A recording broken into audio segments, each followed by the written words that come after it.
Salut à tous, mon nom c'est Walid, O-I-L-I-D, c'est aussi le nom de ma chaîne. C'est une chaîne qui ne traite que de guitare et de musique. Aussi, si ce sujet vous intéresse, n'hésitez pas à vous abonner, ça me fera toujours plaisir. Aujourd'hui, on se retrouve pour le test descriptif et surtout upgrade de la Harley Benton ST20 qui vient dans ce magnifique Candy Apple Red, format HSS. Tout est d'origine et ça va changer. Un rapide tour d'horizon des specs avec ma liste d'Autriche, comme d'habitude. Donc elle fait partie de la série standard Core Anti-Hull. Alors, je tiens particulièrement à souligner que souvent le tilleul est associé avec une guitare de mauvaise qualité. Je ne pense pas que ce soit le cas. J'aime le tilleul, le basswood. C'est une plateforme neutre pour tout upgrade. On va en reparler. En cas de doute, regardez la signature de Misha Mansour Jackson, Made in USA, 3000 €, Core Anti-Hull, et c'est le cas et le choix de beaucoup de grands guitaristes. Tilleul, je vote pour. Manche vissée en érable. Profil du manche moderne C. C'est là que ça commence à partir en cacahuète. Le manche n'a rien de moderne. Hier, avant le test, je me suis fait la main dessus. À force de jouer, j'ai carrément eu mal aux muscles entre le pouce et l'index. Le manche n'est pas du tout ergonomique. Je n'aime absolument pas le manche, mais alors pas du tout. La touche en rosasseur, c'est de bonne facture. Ça, c'est un des points à sauver parce que vous verrez à la fin, il n'y a pas grand chose à sauver. Rayon de la touche 350 mm, j'imagine que c'est du 9,5 pouces, bien rond. Je préfère du plus plat, mais c'est bon quand même. Point fort, 22 cases, ça c'est cool, mais on peut y accéder via 21 cases en faisant un band. Là, vous entendez qu'il y a quelque chose qui ne va pas déjà? On y revient. Barre de réglage Truss-Rock double action, micro double, simple. Un réglage de volume, tonne, accastillage chromé. La base des copies Strat. Cheap, Strat. Ensuite, le vibrato synchronisé type vintage, en 6 points. C'est là que ça commence à partir aussi en cacahuète. Ce n'est pas ferme. Regardez. Si on veut voilà, l'utiliser, hop, et que ça retombe, ça vibre. C'est pas que ça vibre, ça. Ce n'est pas ferme du tout. On peut faire ça pour l'avoir bien ferme, mais on ne peut pas, ça ne retombe pas. Donc, il y a une astuce à faire. C'est de mettre un petit ressort Fender spécial vibrato. Je vais le faire en direct, en même temps. Nous allons le découvrir en même temps, voir si ça fonctionne ou pas. Voilà, ça, c'est le ressort Fender. Je le mets dans le trou de la tige vibrato. Boop. Je resserre et normalement, je dis bien normalement, ça devrait être bon.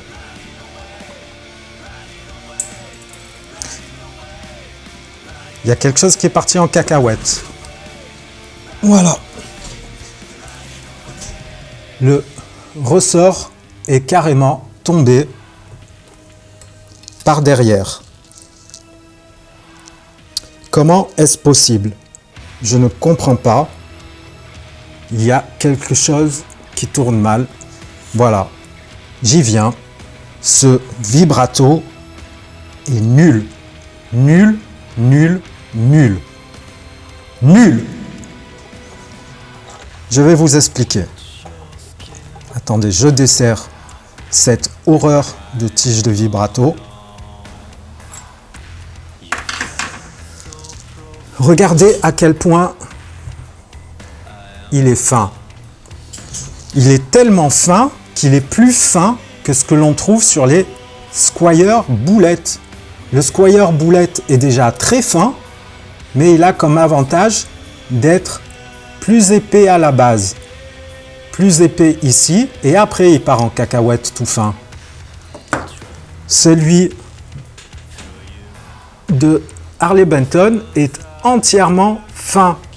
Ce n'est pas bon du tout. Le sélecteur est très rigide. Bon, on peut mettre un peu d'huile de coude, ça passe. Au bout de quelques temps, le tone tourne à vide. Je peux faire ça à l'infini. Je ne sais même pas en quelle position il est ou quoi qu'est-ce qu'il fait. Vous ai-je précisé que la guitare n'était pas à moi? Je remets en contexte. La guitare est pour un pote. C'était sa première guitare électrique et il a freiné des cas de fer quant au prix. Donc, nous avons d'un commun accord choisi la Harley Benton HSS. Comme il ne savait pas encore trop ce qu'il voulait et où il allait, nous avons pris la configuration double, simple pour avoir plus de polyvalence plutôt que des SSS. Voilà. Vous allez entendre les micros après dans un comparatif. Les mécaniques sont bonnes, elles sont meilleures que celles de ma Squier. Le sillet est grossièrement taillé, ça dépasse. Donc les œillets de rétention sont nuls. Ça accroche les cordes et ça rouille en plus. Donc ce que nous allons faire, c'est déjà, donc je vais lui donner le manche de ma Squier. Ça va être compatible, ça c'est un bon point. Donc le manche de la Squier va aller sur la Harley Benton et temporairement je vais lui mettre le trémolo, bloc trémolo de la Squier à la place de la Harley Benton.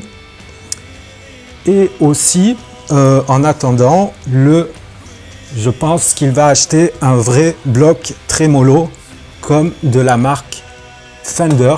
Vous voyez à quel point le bloc est épais par rapport à la Squier. Hop, vous voyez bien la différence de taille, sachant que le Harley Benton est plus fin.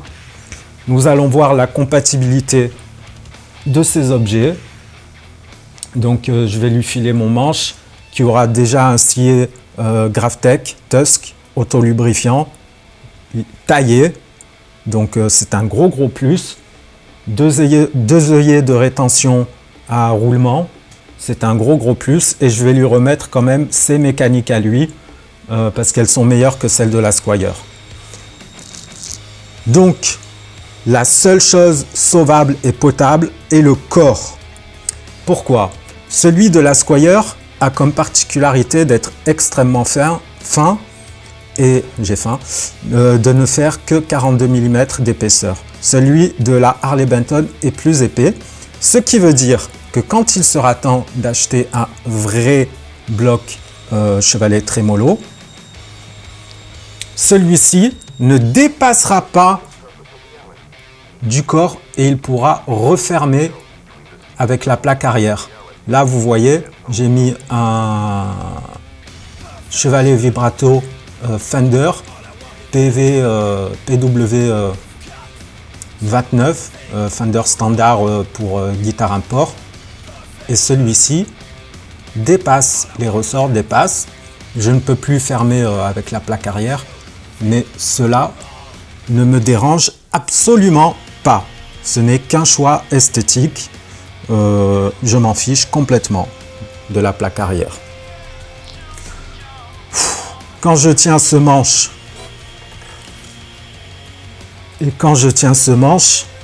rien qu'à le tenir, ça ne va pas, ça ne va absolument pas.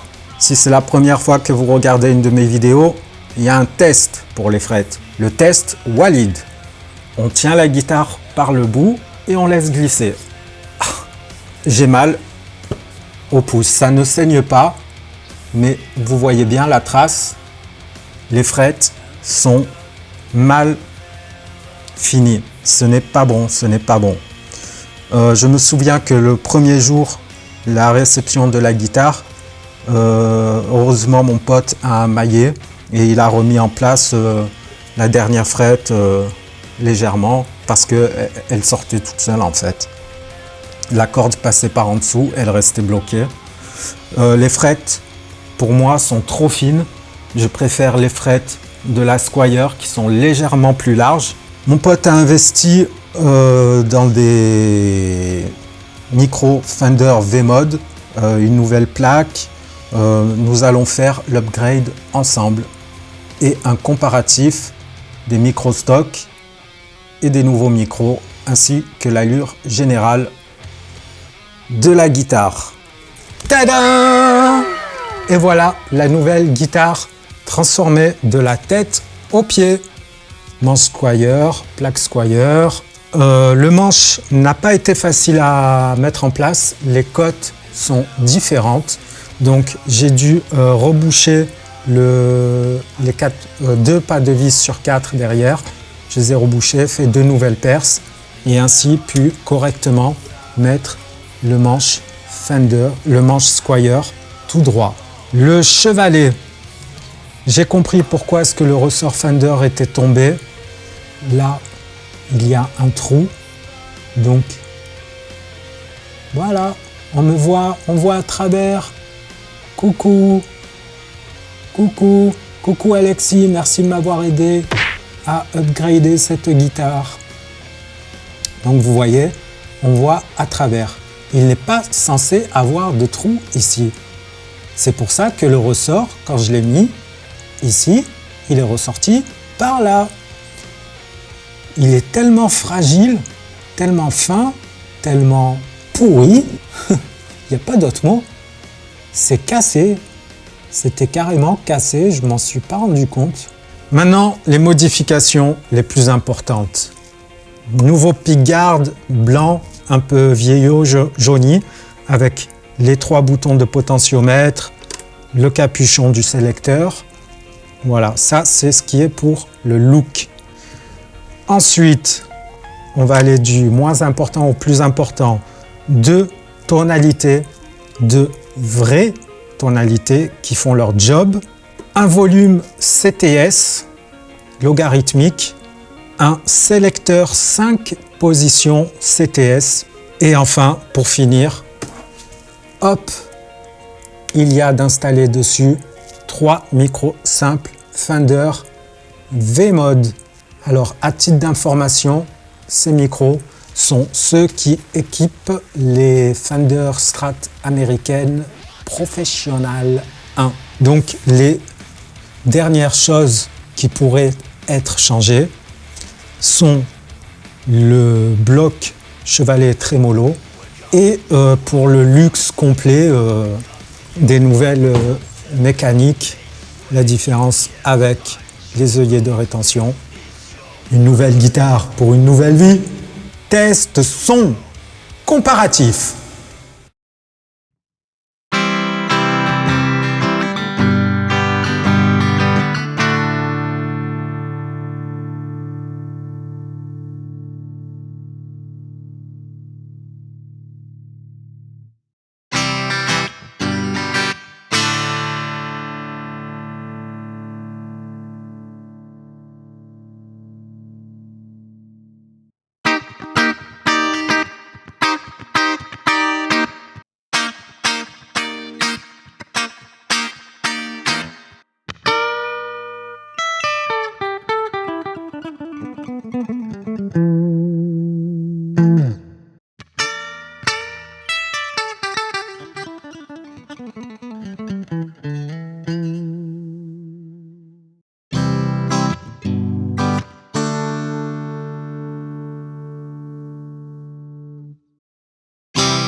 Merci à tous d'avoir regardé cette vidéo, cela me fait extrêmement plaisir. Ce n'est pas des paroles en l'air, ça me fait vraiment plaisir, vraiment. N'hésitez pas à liker, commenter, à vous abonner, cela me ferait encore plus plaisir. Merci beaucoup et à la prochaine.